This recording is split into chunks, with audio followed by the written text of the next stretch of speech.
fans and subscribers. ninamorifanboi here. This is going to be my final video about the PBF Season 4.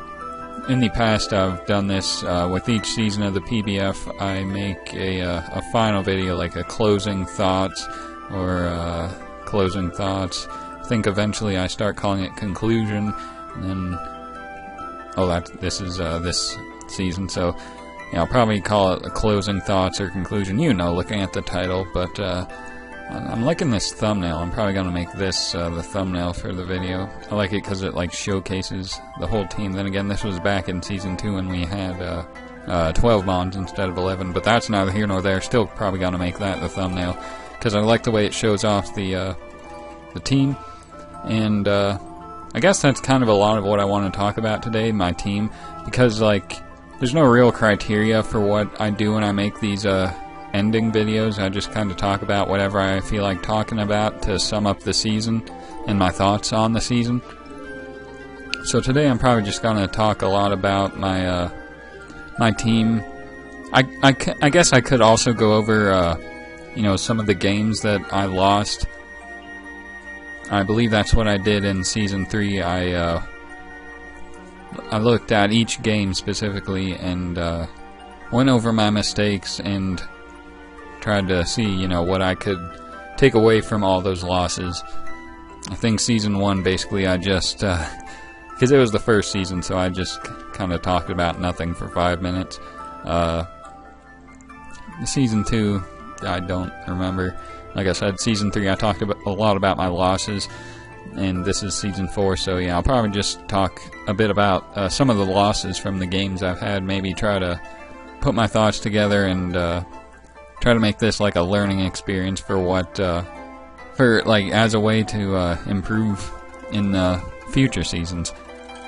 But about the team, like I mentioned, I want to explain about the team first. I'm very proud of the team. I think this team alone got me as far as I did, all the way to the finals. A shame I wasn't able to win the finals and finally win a league, but now they officially call me Ash for never winning a league.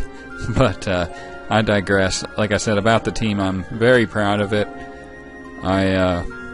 In the past, I would always draft more offensive teams. Season 2 and 3 especially, I didn't have many bulky members to come in and take hits because I just wanted to be. I wanted a bunch of mons, offensive mons that opponents would have a hard time prepping for 12 just highly offensive mons. But this, after 4 seasons, I've come to better understand how draft format works, and so I drafted a more balanced team, you could say. A lot of times I still didn't have many switch-ins to a lot of things because this team doesn't really have a switch and do, let's say, Heatran. AV Muck can take hits. AV Delphox can take 1 hit. But other than that, nothing defensive Wishy-Washy maybe and defensive Pelipper if it doesn't have HP Electric or something. But I think this was a good starting point. I had members that can come in, take hits, get me initiative, and just kind of do things that I kind of just give me more options all around instead of just a super offensive roster. Because that kind of leaves you in a similar position to something what Platinum drafted, the coach of the Seattle Thunderbirds. He drafted a full stall team, and many teams had an easy time prepping for him because the way his team was structured, it was mostly slow members, not too many hard hitters and stuff. I think it was a similar position like that for me because my entire team was just not necessarily frail, but nothing bulky. Or nothing bulky enough to take 2 hits, So like I said, this season I changed it up a bit, and I'm very proud of this roster. We'll see what I do next season, because I definitely plan on coming back. But yeah, I think like I said, I'll go over some of the games that I lost and see what I could have done differently and what I can learn from these losses. So yeah, I'll be right back. So the first time I quote-unquote lost was should have been against Houston Rotom's Week 1. I only won because of a high jump kick miss at the end, but at the end of the video I think I went over nicely what all I could have done differently, like what I wasn't prepared for, which was his reliance on like parting shot, baton pass, stuff like that, which is what prepared me for the finals. As you'll see, I think I was adequately prepared for his momentum gaining team like that. So yeah, like I said, if you want to see my opinion on that, just watch the end of this video. The first battle I actually lost was against Cleveland Cavaliers, coached by my buddy AAA Battery, and I think I had a decent shot here as well. He just kind of got in my head. Like I think I started out playing very nicely, like getting a momentum with my Magnezone and my Wishy-Washy. We can just restart.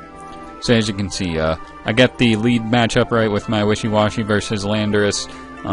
Get the U-turn out on this. Go out to my Magnezone, Volt Switch out on this. Don't know why he brought Ferrothorn in on Magnezone, but he did it, and that might have been the beginning of my, like, what's he doing kind of mentality, So, gonna go out to this. He switches out right here, goes out to his T-Tar, which I didn't. I just wanted to attack what was in front of me, So I went for the Flamethrower, and Tyranitar took nothing. Now here, I was expecting the Dragon Dance, so I went out to my Sash Mamo, as he just crunches. And now I believe I get up my rocks. Doesn't matter. As here, he goes to Ferrothorn, and I believe he gets up his spikes as I bring in my... I'm not going to call it Chestnut, it's Delphox.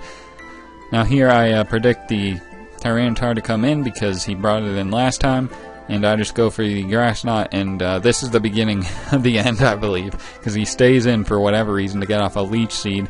Now here I do make a nice prediction, though, go out to my Garchomp on his incoming T-Tar. What was not a good prediction, however, was just going for Earthquake, because I didn't realize how little it would do, because apparently this is a banded Earthquake, and it only did 21%. So yeah, that's, like, I don't even know what to say about that. And after this, it just gets to a point where he's, like, Leech Seeding, and I'm in a very bad position, because I guess I didn't expect him to bring Gourgeist. I was prepping for other things, which he didn't bring, though I still did have options. And as you'll see, he goes for double Leech Seed, makes a nice play.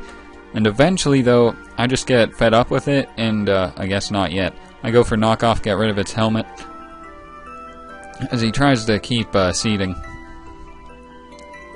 I think here I U-turn? Nope, I roost, okay. When is it? Yeah, okay, I withdraw here, go out to my Chestnut, as he gets up rocks again. And the thing is, I remember, I didn't have any hazard removal on my field because he had at least two potential defoggers on his team, like on his roster and on his team, so I didn't think he would bring a team that would set up even rocks, let alone rocks and spikes, so that's why I didn't bring anything. Could have maybe thought that through a little better, because it's kind of pressuring my team, but like I said, I was preparing more for other things, which he didn't bring. And I think I just kill this Gourgeist right now, which is nice because, like I said, it was giving me trouble with the Leech Seed. However, he just goes out to Crobat here. I don't remember what happened here. I sack my Chestnut. I guess I didn't have an option because, like I said, he got up hazards. So I'll go out to this and probably just knock it out with the Ice Shard, or not even knock it out. Okay, as he knocks me out with the Giga Drain. But now he's in range of Bullet Punch, I remember. So that was that might have been what I wanted. Looks like he goes Pharaoh right here on my Bullet Punch. I couldn't risk not going for Bullet Punch because he revealed the Air Slash and Giga Drain, which means he has a Heat Wave, so I wasn't about to risk that. Now I'm gonna Roost though on his Seed, and now is where I get fed up with it. and go for a couple swords dances. And this is where I could have won the game, but instead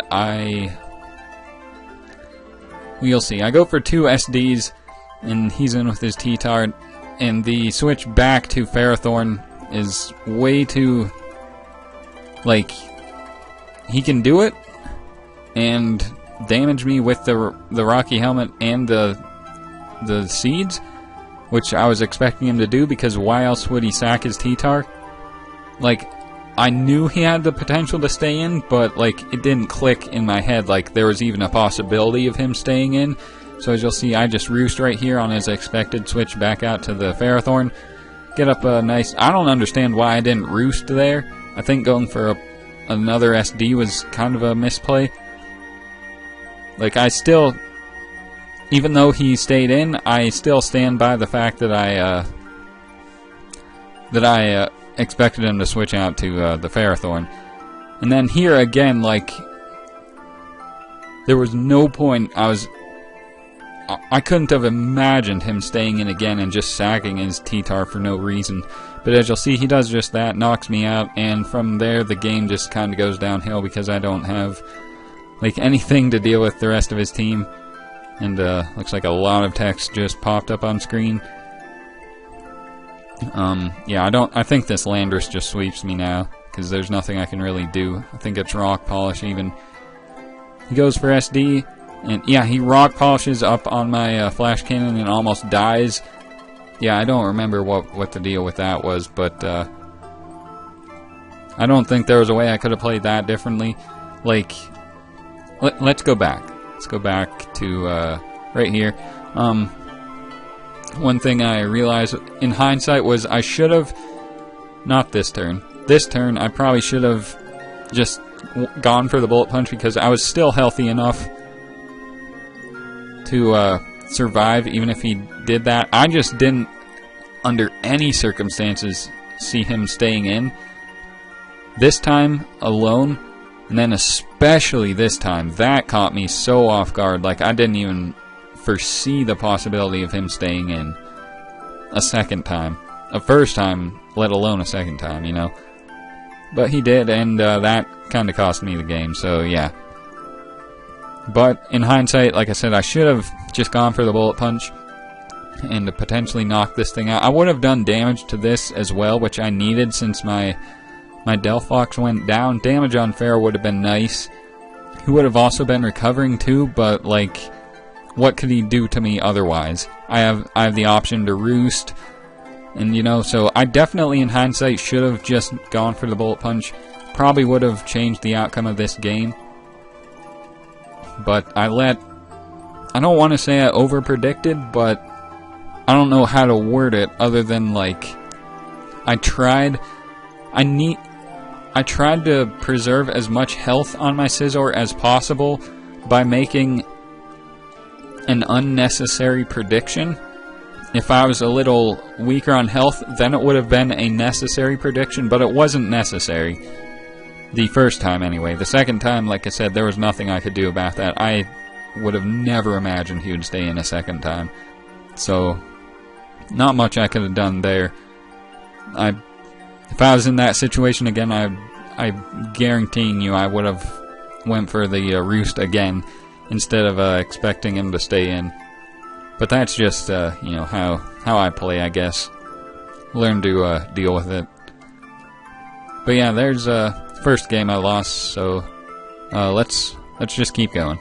The next time I lost was the very next week against RB Leipzig Zagoons, aka Ryan. This team where I chalked it all up to the fact that during one of the turns I misclicked, and that caused me to make irrational plays. It was all going good. Like, I felt I had a good matchup.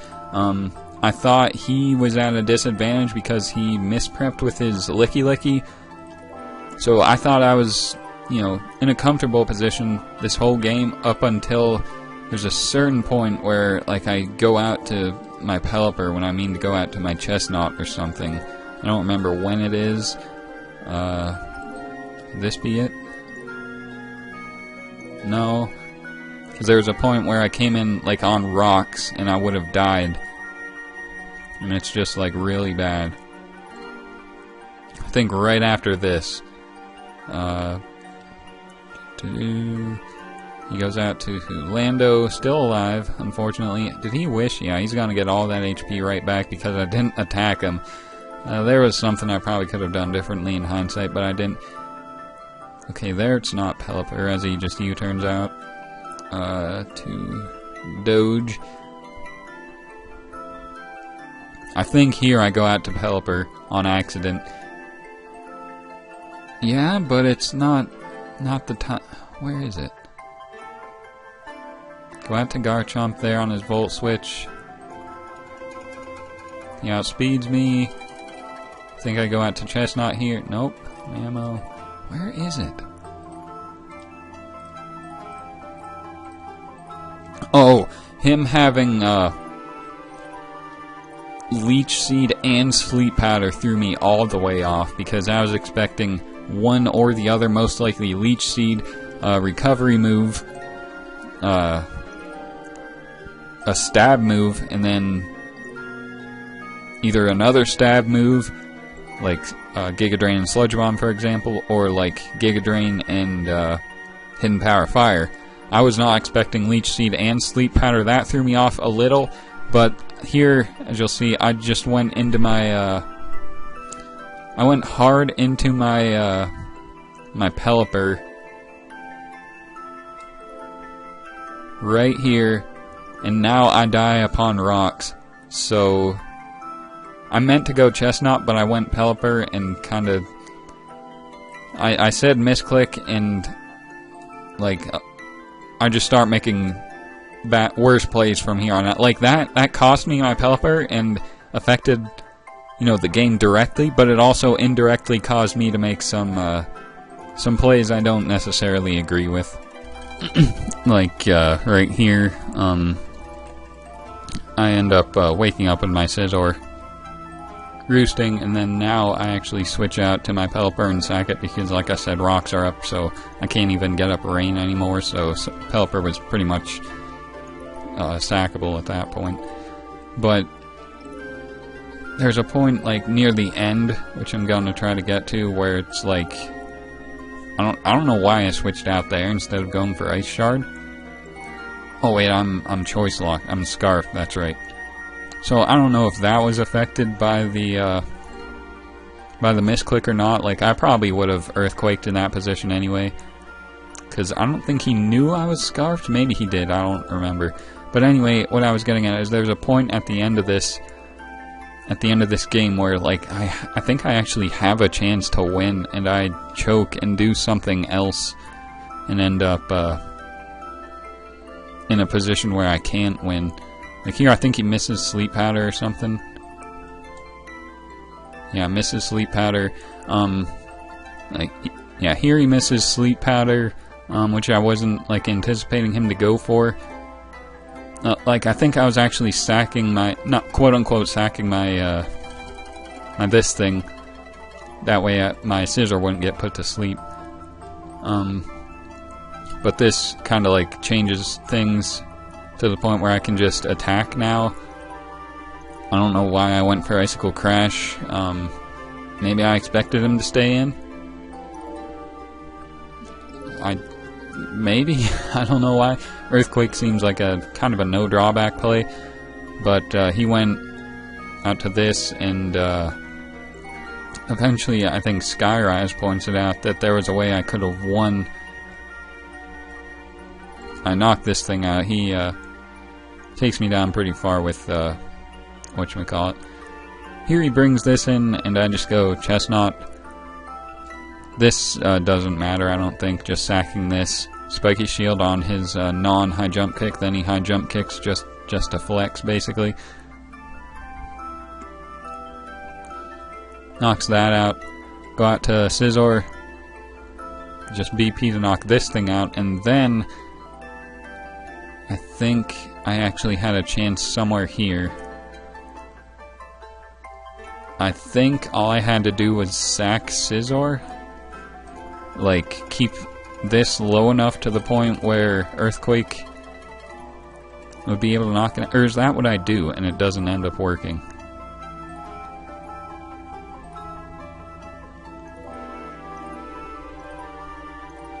Will-O-Wisp. Aerial Ace does nothing.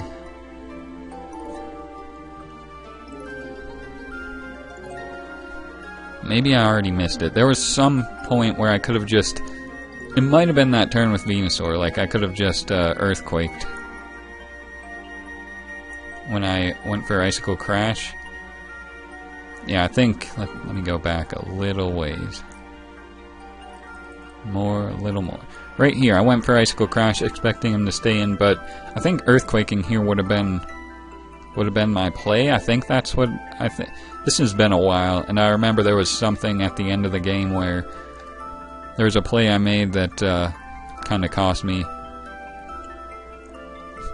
But either way, yeah, there was quite a bit of hacks this game anyway, so yeah, not much to say there. I think I was also kind of mentally affected by the battle I lost the week before this against AAA.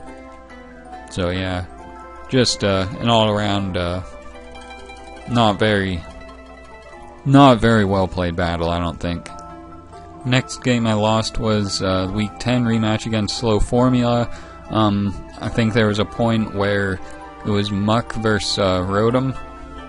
Well, first turn he burns my Muck, which is unfortunate. But I do knock off his whatever it was, the leftovers. Because it was leftovers, I assumed it was slow to the point where Mamoswine would outspeed it, and that was my my first mistake. Like, there's some point where it's like, yeah, he outspeeds my Mamoswine with my Rotom. I missed my Stone Edge, but the Stone Edge miss wasn't as critical as getting burnt by a Rotom that outsped me, despite me assuming it would be bulky.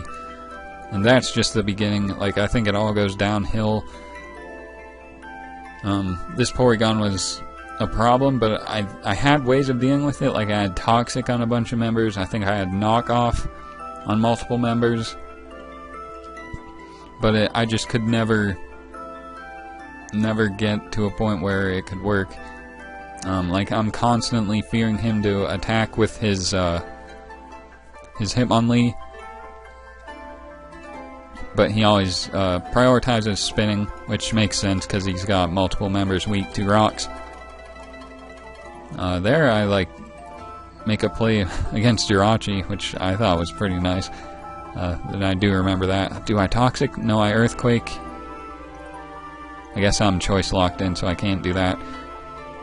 And like I said, he never lets me knock off or Toxic his Porygon, so I'm always like that's the biggest threat to my team. And like I said, the one turn, like here he's in with Hitmonlee, and like he's gone for something other than high jump kick every turn, and the turn he does go for it, I happen to stay in and just die.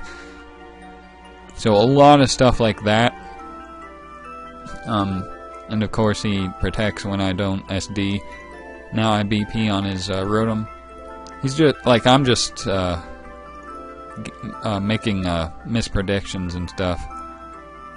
Here he goes for Overheat, knocks me out because, like I said, he outspeeds me, which was the beginning, quote unquote, of the end. Go out to this. I can't remember what item I was. I just go for Outrage. It does nothing. And he actually knocks me out, and at this point, this is a roll to knock him out with... No, it's not a roll. Thunderbolt 100% knocks him out, but I figured at this point he would try to preserve the 6-0 because he's not letting things like Rotom die or Hitmonlee die, so I figured why let the bulkiest member of his team die.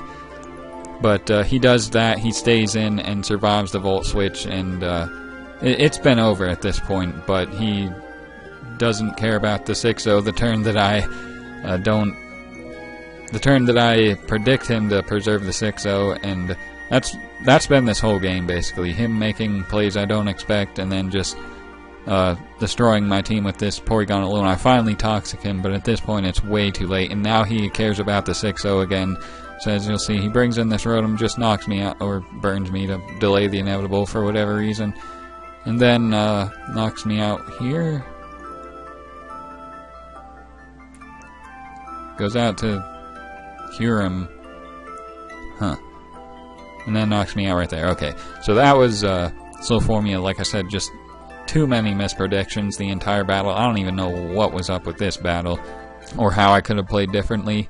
Like, it's all a matter of prediction, that sense, and I got every one of them wrong, so yeah, that's always fun. And then finally, the finals versus Nazarmat. I think the biggest mistake is made turn 1 and 2. I make a very, like, I'm paranoid of the vortex, as you call it, where the opponent just keeps gaining momentum. So right off the bat, I'm expecting him to parting shot instead of going right for the foul play, but as you'll see, he does just go for the foul play. Takes like so much damage, more than I was, like, I calced, and it did even more than the calc said it should have done, which I don't even understand. Let me check that right now. I don't think it matters what, maybe it does matter what level. I don't know how parting shot is calculated. Yeah, like it said, should have only done 45 to 53. I don't know how it did. Like, was I adamant? Even that shouldn't have done. Where are we? Like 67 or however, 62. Maybe, black glasses? Okay, maybe black glasses allowed it to do the extra damage. Because like I said, I wasn't expecting to be 2-hit KO'd, even if he did stay in an attack, which he did. I guess he had a chance to anyway. So, kind of a very risky play, but here I make an even riskier play. I'm really expecting the momentum to begin, because, like, I guess since I had this chestnut, I felt he wouldn't go for the attack again when I could just go out to this. Very high risk, low reward play on my part, and as you'll see, I get punished hard for it because he just ends up attacking me again, knocking out my Garchomp, which is one of the only things that can outspeed his Medicham. So I lose my Garchomp right away. I do almost knock out his Garfield, his Alolan Persian, in the process, which is good because this thing outspeeds my entire team. But I think I should have thought that through more clearly. Just gone out to my chestnut, because even if he had parting shotted and went out to the Togekiss, I would have at least still had my Garchomp, you know.